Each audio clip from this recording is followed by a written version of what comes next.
The Pride of Battery B by Alfred H Miles. South Mountain towered on our right far off the river lay, and over on the wooded height we kept their lines at bay. At last the muttering guns were stilled, the day died slow and wan. At last the gunners' pipes were filled, the sergeant's yarns began. When, as the wind a moment blew aside the fragrant flood, our brushwood raised, before our view a little maiden stood. A tiny tot of 6 or 7, from fireside fresh she seemed. Of such a little one in heaven, I know one soldier dreamed. And as she stood, her little hand went to her curly head, in grave salute, and who are you? At length the sergeant said. Where is your home? He growled again. She lisped out, who is me? Why don't you know I'm little Jane, the pride of Battery B? My home, why that was burnt away, and Pa and Ma is dead.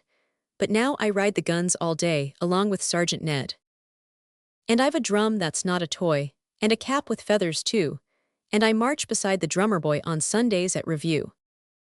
But now our bockies all give out the men can't have their smoke, and so they're cross, why even Ned won't play with me and joke. And the big colonel said today, I hate to hear him swear, I'd give a leg for a good smoke like the Yanks have over there. And so I thought when beat the drum, and the big guns were still, I'd creep beneath the tent, and come out here across the hill. And beg, good Mr. Yankee men, you'd give me some long jack. Please do, when we get some again, I'll surely bring it back. And so I came, for Ned, says he, if you do what you say, you'll be a general yet maybe, and ride a prancing bay. We brimmed her tiny apron o'er. You should have heard her laugh, as each man from his scanty store shook out a generous half. To kiss the little mouth stooped down a score of grimy men, until the sergeant's husky voice said, "'Tention, squad." And then we gave her escort till good night the little waif we bid, then watched her toddle out of sight, or else 'twas tears that hid her baby form nor turned about, a man nor spoke a word, until at length a far faint shout upon the wind we heard. We sent it back, and cast sad eyes upon the scene around. That baby's hand had touched the ties that brothers once had bound. That's all, save when the dawn awoke, again the work of hell, and through the sullen clouds of smoke the screaming missiles fell. Our colonel often rubbed his glass, and marveled much to see, not a single shell that whole day fell in the camp of Battery B. 'Twas the time of the working men's great strike, when all the land stood still at the sudden roar from the hungry mouths that labor could not fill, when the thunder of the railroad ceased, and startled towns could spy 100 blazing factories, painting each midnight sky. Through Philadelphia's surging streets marched the brown ranks of toil, the grimy legions of the shops, the tillers of the soil. White-faced militiamen looked on, and women shrank with dread. 'Twas muscle against money then, 'twas riches against bread. Once, as the mighty mob tramped on, a carriage stopped the way, upon the silken seat of which a young patrician lay. And as, with haughty glance, he swept along the jeering crowd, a white-haired blacksmith in the ranks took off his cap and bowed. That night the Labor League was met, and soon the chairman said, there hides a Judas in our midst, one man who bows his head, who bends the coward's servile knee when capital rolls by. Down with him, kill the traitor cur, rang out the savage cry. Up rose the blacksmith then, and held erect his head of gray. I am no traitor, though I bowed to a rich man's son today. And though you kill me as I stand, as like you mean to do, I want to tell you a story short, and I ask you'll hear me through. I was one of those who enlisted first, the old flag to defend, with Pope and Halleck, with Mack and Grant, I followed to the end.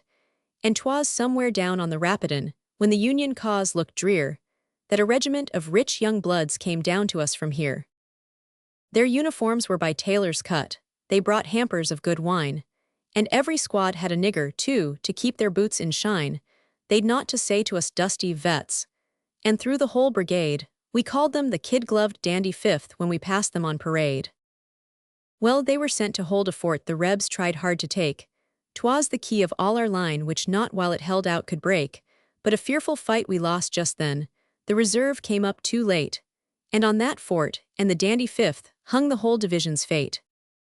3 times we tried to take them aid, and each time back we fell, though once we could hear the fort's far guns boom like a funeral knell, till at length Joe Hooker's corps came up, and then straight through we broke. How we cheered as we saw those dandy coats still back of the drifting smoke. With the bands at play and the colors spread, we swarmed up the parapet, but the sight that silenced our welcome shout I shall never in life forget. 4 days before had their water gone, they bad dreaded that the most. The next their last scant rations went, and each man looked a ghost. As he stood, gaunt-eyed behind his gun, like a crippled stag at bay, and watched starvation, but not defeat, draw nearer every day. Of all the fifth, not fourscore men could in their places stand, and their white lips told a fearful tale, as we grasped each bloodless hand. The rest in the stupor of famine lay, save here and there a few in death sat rigid against the guns, grim sentinels in blue.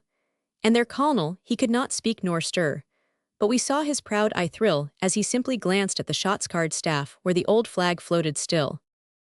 Now, I hate the tyrants who grind us down, while the wolf snarls at our door, and the men who have risen from us, to laugh at the misery of the poor. But I tell you, mates, while this weak old hand I have left the strength to lift, it will touch my cap to the proudest swell who fought in the dandy Fifth.